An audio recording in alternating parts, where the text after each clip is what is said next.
नमस्कार दोस्तों, मेरा नाम है सत्य और मैं ओडिशा का रहने वाला हूँ। तो हो क्या करोगे ये सब जान के? नहीं, मैं सिर्फ मेरा परिचय दे रहा हूँ। हाँ ठीक है, जल्दी से वीडियो शूट कर। तो दोस्तों, आज मैं आपके साथ बात करने वाला हूँ कि आखिरकार ये जापानीज वुमेन किस लिए इतने स्लिम होते हैं। तेरा क्या जाता है, वो स्लिम है या फिर मोटे है? तुम क्यों उनके फिगर के बारे में बात कर रहा हो? नहीं, मैं सिर्फ बता रहा हूँ हमारे इंडियंस को कि वो किस तरह जापानीज की तरह हेल्दी और स्लिम हो सकते हैं। मालूम है, तेरे माँ को मौत सिखा। अब जाए, मैं पूरी तरह अच्छे से वीडियो शूट कर दूंगा। अच्छा ठीक है, मैं जा रहा हूँ। हाँ, ठीक है, जाइए। सॉरी हो, ऐसे ही आए थे मुझे देखने के लिए कि मैं ठीक से वीडियो शूट कर रहा हूँ या फिर नहीं। तो फिर चलते हैं हमारे वीडियो की ओर। तो दोस्तों, जापान सिर्फ अपने मॉडर्न टेक्नोलॉजी के कारण फेमस नहीं है, बल्कि अपने हेल्दी और अपने फिटनेस और अपने लंबे उम्र के लिए भी फेमस है। जहाँ पर ओबेसिटी रेट इंडिया में मोटापा का रेट 11.8% से लेकर 31.3% तक है, और वही जापान में 3.2% से लेकर 3.8% तक है। और ये 3% के लोग और कोई नहीं, सुमो रेसलर्स है। जापान में सुमो रेसलर को छोड़ देने के बाद और कोई भी मोटापा नहीं पाया जाएगा। अगर सुमो रेसलर को छोड़ के अगर कोई दूसरा मिल जाएगा तो मैं अपना नाम ही चेंज कर दूंगा। तो यहाँ पर क्वेश्चन आता है कि आखिरकार जापानीज इतने फिट कैसे रहते हैं, जहाँ पर मॉडर्न टेक्नोलॉजी के कारण इंसान एक ही जगह में बैठ के मोटे हो जाते हैं। लेकिन जापान में तो बहुत ही ज्यादा टेक्नोलॉजी को इस्तेमाल किया जाता है। तो फिर हो किस लिए मोटे नहीं होते हैं, और वो इतना फिट और इतना स्लिम किस लिए होते हैं? जापान में लोग स्लिम और फिट के वजह से उनके लोग 80 साल तक जिंदा रहते हैं। करीब 200 से भी ज्यादा 100 साल का लोग वहाँ पर देखने को मिलता है। तो आखिरकार जापानीज वुमेन का पतली कमर का रेसिपी क्या है? तो अगर आप भी पतली कमर का रेसिपी के बारे में जानना चाहते हैं तो इस वीडियो को कंप्लीट देखना,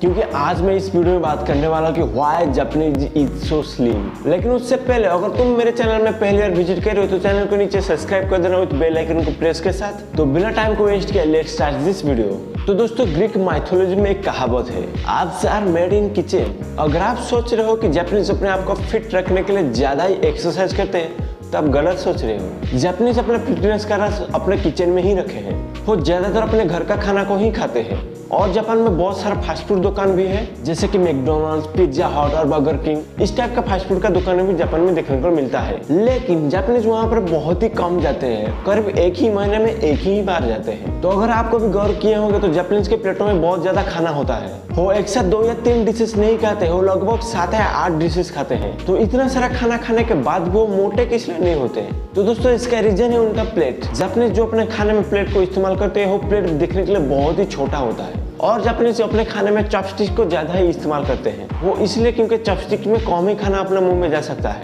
और वो कम खाना खाने के वजह से उनको खाना खाने के लिए ज्यादा टाइम लगता है। और वो ज्यादा टाइम लेने की वजह से उनको लगता है कि उनका पेट ही भर गया। और जहाँ पे इंडिया में मसालेदार खाने को ज्यादा टेस्टी खाना माना जाता है, लेकिन जापान में ऐसा नहीं है। जापान में सभी होटल में कम ऑयलीदार और कम मसालेदार खाना माना जाता है। वो ज्यादातर अपने खाने को भाप और वाटर से ही बनाते हैं। जहाँ पर डाइट में हमारे लोग मीट को ज्यादा प्रायोरिटी देते हैं, लेकिन जापानीज अपने डाइट में वो ज्यादातर सी फूड को ही खाते हैं, क्योंकि मीट में ज्यादा कैलोरी पाया जाता है और ज्यादा फैट भी रहता है। लेकिन सी फूड में सिर्फ प्रोटीन है। जहाँ पर जापान समंदर की चारों ओर होने के बाद भी वो दूसरे कंट्री से सी फूड को इनपुट करता है, और वो सी फूड को ज्यादा खाने के वजह से उनके समंदर में सी फूड बहुत ही कम पाया जाता है। और आजकल की भागती हुई दुनिया में इंसान ज्यादातर अपना खाने का ध्यान नहीं रखता है, लेकिन जापानीज वो अपने खाने का ध्यान पूरी टाइम से ही रखते हैं। वो दिन में 3 बार मील को ठीक टाइम से ही खाते हैं। और दोस्तों, जापानीज अपने आप को स्लिम रखने के लिए वो ग्रीन टी को भी पीते हैं, क्योंकि ग्रीन टी में ज्यादा एंटीऑक्सीडेंट पाया जाता है, और ग्रीन टी शरीर की मेटाबॉलिज्म को भी बढ़ाता है,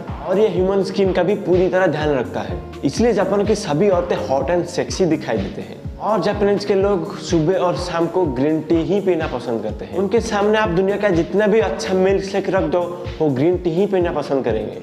तो दोस्तों, ये तो हो गया जापानीज लोगों की खाना और पीने के बारे में। लेकिन अब जापानीज लोगों की लाइफस्टाइल के बारे में थोड़ा जान लेते हैं। जापान में लोग ज्यादातर पब्लिक ट्रांसपोर्ट को ही इस्तेमाल करते हैं। वो ऑफिस जाने के लिए और घर को वापस आने के लिए वो ज्यादातर मेट्रो को ही इस्तेमाल करते हैं। और वो अपने घर से मेट्रो स्टेशन को पैदल ही जाना पसंद करते हैं, और वहीं के बच्चे स्कूल को ज्यादातर पैदल या ज्यादातर साइकिल से ही जाते हैं। चाहे अपने घर से स्कूल लगभग 5 या 10 किलोमीटर क्यों ना हो, वो पैदल और साइकिल से ही जाना चाहेंगे। लेकिन इंडिया में अगर तुम सभी बच्चों को ये कह दो कि तुम आज से स्कूल पैदल ही आओ, साइकिल से ही जाओगे, तो वो वहाँ बैठ के 10 बार सोचेंगे। और जापानीज लोग अपने आप को हेल्दी रखने के लिए वो अपना घर का काम खुद ही करते हैं। जहाँ पर इंडिया में अपने घर को साफ रखने के लिए इंडियंस अपने घर में मेड रखते हैं, लेकिन जापानीज वो ऐसा नहीं करते हैं, वो अपने घर का काम वो खुद ही करते हैं। और जापान में घर को साफ रखने के लिए बहुत ज्यादा मशीन है, लेकिन उन सभी मशीन को यूज ना करके वो अपने घर के काम को वो अपने खुद के हाथों से ही करते हैं। और जापान के स्कूल के बच्चे अपने स्कूल जब खत्म हो जाने के बाद वो अपने स्कूल को वो खुद ही साफ करते हैं। और जापान की सरकार अपने लोगों को हेल्दी रखने के लिए वो डाइटरी गाइडलाइंस को पब्लिश किए हैं, जिसमें लोगों को हेल्दी रखने के लिए टिप्स दिया जाता है। और जापान के सभी लोग इस अनुशासन को पूरी अच्छे से ही पालन करते हैं। इसके बाद भी जापानीज लोगों को महीने में एक ही बार फ्री चेकअप भी दिया जाता है गवर्नमेंट की ओर से। और जापान में एक कानून भी है मोटापा को लेके, अगर जापान में लोगों का फैट बढ़ जाएगा तो उनको फैट टैक्स भी देना पड़ेगा। आपको क्या लगता है ये टैक्स हमारे इंडिया में होना चाहिए या नहीं होना चाहिए? आप नीचे मुझे कमेंट में बताना।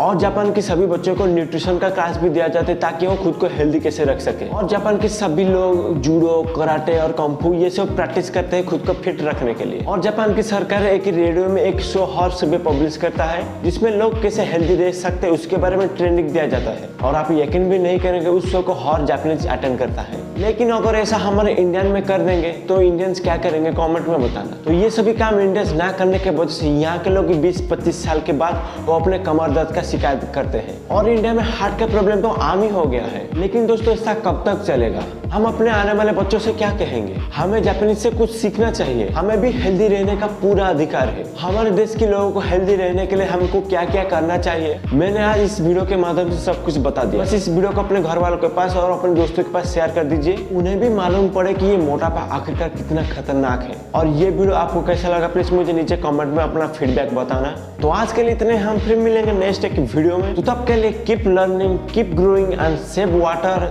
जय हिंद, जय भारत।